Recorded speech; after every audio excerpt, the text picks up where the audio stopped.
Já, velkomin í þáttinn Synir Egils. Við ætlum að ræða hér þjóðmálin og ýmislegt á eftir, en við ætlum að byrja á því að heyra í Þorvaldi Þórðarsyni eldfjallafræðingi. Hann á að vera hér á Zoom. Þorvaldur? Heyrðu í mér? Já, ég heyri í þér.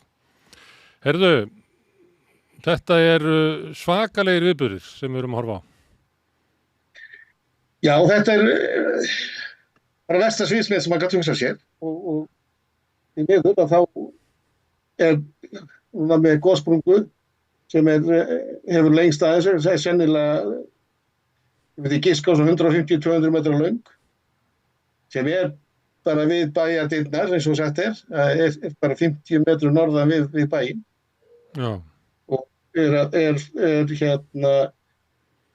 tiltölulega aflítið gos í augnablikinu en samt sem áður að framleiða hraun sem að fara í áttina að Grindavík og vestamegin við, þar þetta hraunristli farið að mynda hraunrás eða hrauná sem að getur þá svona, hvað var að segja, beint flæðinu enn frekar og hraðar í áttina að bænum.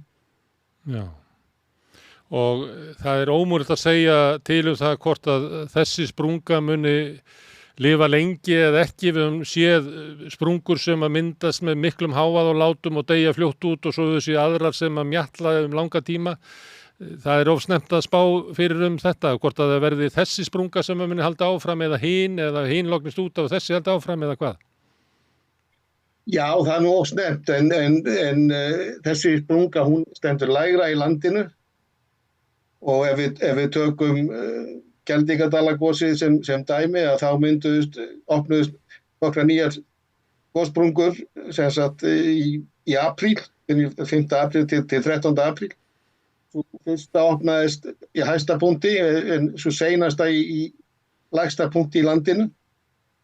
Og það var svo sem opnaði seinast sem að endaði í því að vera svo við kallum Gíg 5. Og það var gígurinn sem var virkur langlengst í því gosi. Já. Þannig að það þessi nýja sprunga, hún töluvert neðar heldur en sprunga sem opnaðist fyrr í morgun. Og það þá bara eins og við leikmenninni gætum ætlað að það sem bara styttra upp á yfirborð þar, að þá sé líklegra að það verði virkari sprunga heldur en það sem lengra upp á yfirborðið? Já, því miður. Það er okkar reynsla. Þannig hefði þetta sér og mér sýnist sprungan hugsanlega vera að lengjast eitthvað í viðbót. Það var mikil virkni núna við suðvestur endan á henni. Hvað það leiði til veit ég ekki. Þú varst tiltölulega fljótur að segja í desember að þetta gos myndi ekki vara lengi. Þú ert ekkert að fara að segja okkur það núna.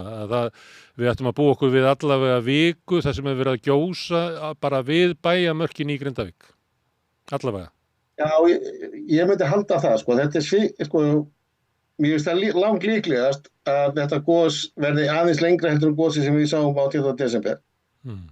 Og lengdin kannski gæti verið í vika og jafnvel lengur.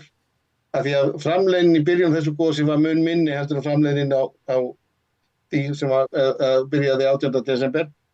En við erum að tala svipa magn kviku sem hefur safnast fyrir í geymsluhólfinu sem þarna á 4-5 km dýpi fyrir þetta gos eins fyrir gosið 18. desember. En það mun taka aðeins lengri tíma að tæma úr hólfinu. Já. En ég að vonast til þess að taka ekki lengri tíma heldur en vikuna. Já. En það gæti eitthvað sest niður og tekið svona það hraun sem að rann upp í desember og áætlað að svona svipað magna hrauni muni renna upp úr þessu gosi og mögulega allavega helmingurinn af því þessa nýju sprungu eða hvað? Já, allavega góður, þegar betur fer hefur nú töluvert magn komið upp í efri sprungunni. Já. Og stór hluti af því hrauni sem að þar flæddi fyrir norðan Varnargarðinn. Þannig að vonandi verður þetta gos sem hafið þarna á þessu sprungur rétt fyrir utan bæinn, vonandi verður það bara stutt og mjög lítið. Já, en má ég að spyrja einu að því að þegar gosið byrjar núna í morgun að þá þetta eiginlega á verstastað og svo heldur þetta bara áfram að versna. Hvernig getur þetta versnað meira? fyrir sem sagt Grindavík þegar það versnar meira þá er náttúrulega ef sprungan heldur áfram að lengjast inn í bæ, Já. þá er þetta orðið ansi svört sviðsmynd Já. og mér finnst samt sem áður það og það halda mig við það, mér finnst það ólíklegt. Já. Ég held að sprunga sem er þarna komið núna, hún getur nú lengist eitthvað í viðbóti til suðvesturs en það fara ekkert mikið lengra. Já. En þetta eru svakalegir... Athyglisvert að þú hugsaðir sko skjálftarnir sem að voru að meginþorrið er að hann stoppaði nokkurn veginn þar sem að suðvestur enda á þessari gossprungu er núna. Já. Og skjálftarnir gefa vísbendingu það hvernig sko einhver gosrauf eða hvað þeir að kalla að myndast þarna undir yfirborðinu. Já, það sem er að brotna og þá líka ef þeir eru erfitt með að halda áfram til suðvesturs að þá er líka vonandi að kvikan er erfitt með það líka. Þannig að þá er ekki gossprungu inn í bæ. Ég er svona að gera mig vonur það. En þessar hamfarir er ekki bara gosið og hraunflæðið, heldur er það líka verið að mynda sprungur og raunverulega er allt bara undirlag Grindavíkur að breytast?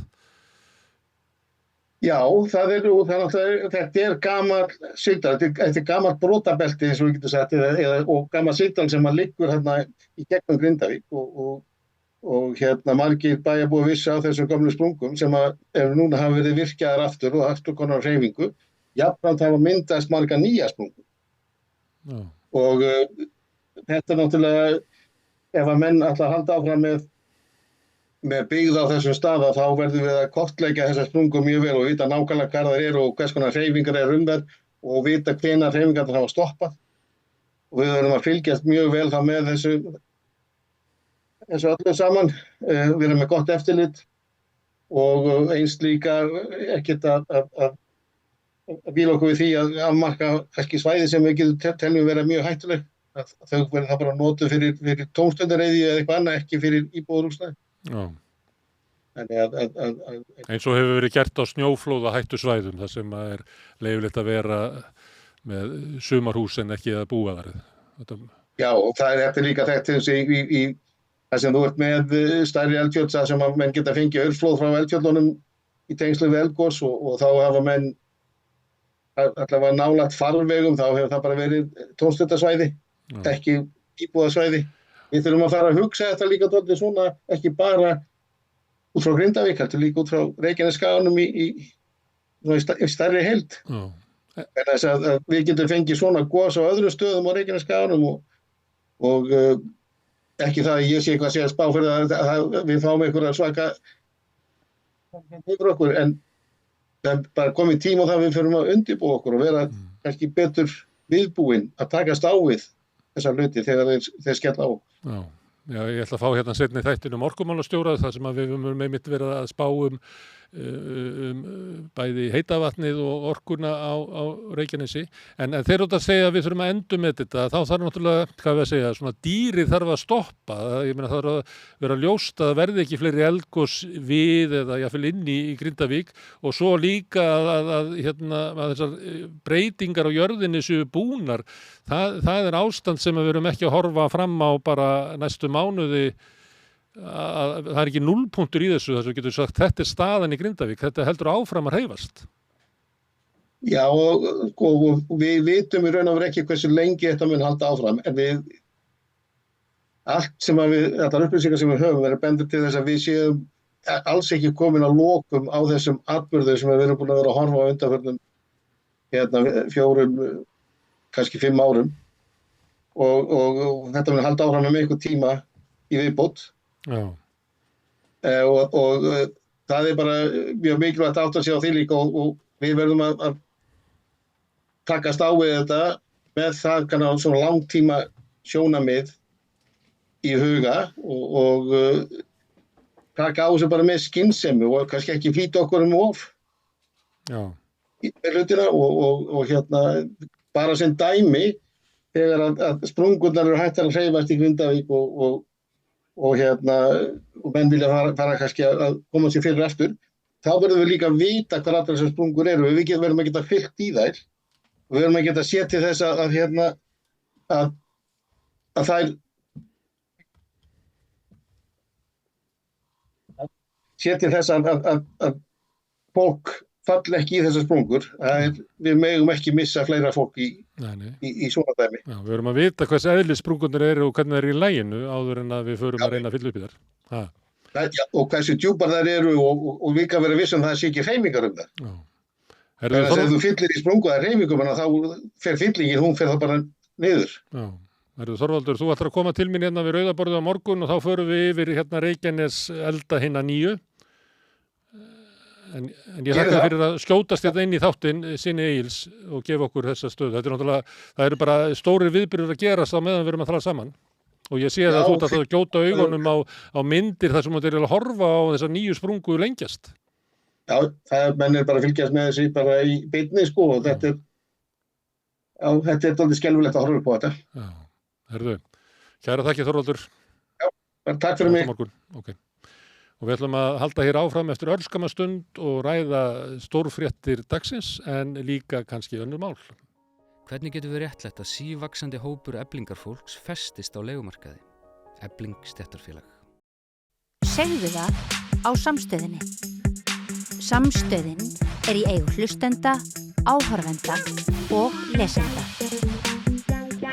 Sláist í hópinn og gerist áskrifendur.